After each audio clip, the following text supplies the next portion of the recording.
What does PTO stand for in construction machinery? Power takeoff. How does an ergonomic cabin help operators? Reduce fatigue and boost comfort. What's the primary purpose of grade control systems?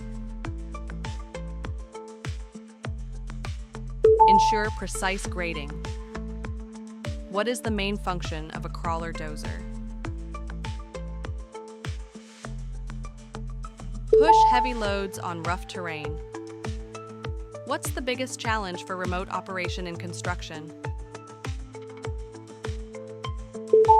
Delay control signals.